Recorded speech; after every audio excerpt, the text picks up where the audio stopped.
Welcome to Lesson 13 of the Excel Beginner Series.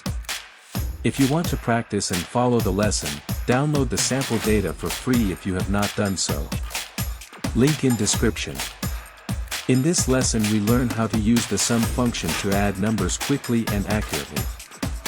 The learning objective is to understand how sum works, when to use it, and 2 ways to enter the formula. Let us start by understanding the formula structure. The sum function is written as sum followed by parentheses. Inside the parentheses you put the numbers or cell references you want to add. Excel adds them together and gives you the total. Sum is the name of the function. It tells Excel what you want to do. The parentheses are like a container. They hold the information Excel needs to perform the addition. Now let us look at the Excel demo. We have a list of sales to individual customers.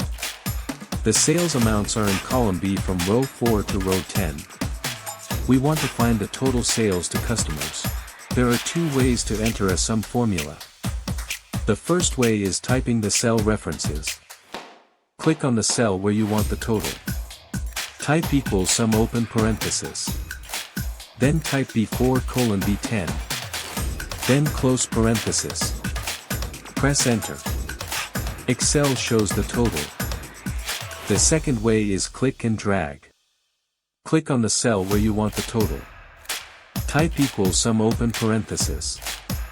Then click on cell B4 and drag down to cell B10.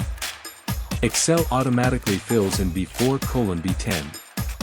Close parenthesis and press enter. Both methods give the same result. Now let us look at the second demo. We have a list of expenses for office supplies. The expense amounts are in column B from row 17 to row 26. We want to find the total expenses. We can use the same methods here.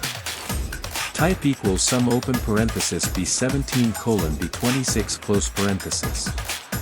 Or click and drag from B17 down to B26. Excel adds all the amounts and gives you the total expense. We can also add numbers using the plus sign. For example, type equals B33 plus B34 plus B35. Press enter. Excel gives you the total. The sum function does the same thing. It just makes it faster when you have many numbers. Now let us look at a real-life scenario. Imagine you are a small business owner tracking daily sales. You have sales amounts in a column. You use sum to get the weekly total. This helps you know exactly how much revenue you generated. Another example is tracking office expenses. You have receipts for supplies, utilities, and other costs. You use sum to calculate your total monthly expenses. This helps you manage your budget and plan ahead. To recap, the sum function adds up numbers in a range of cells. You can type the cell references manually or click and drag to select the range. Both methods work. Sum is one of the most useful functions in Excel. This is lesson 13 of 50 in the Excel Beginner Series. Remember to subscribe and follow the channel so you catch the next lesson immediately when it is ready. Now it is your turn. Open Excel and try it yourself with your own numbers. Leave a comment if you have any questions. I personally reply to every comment.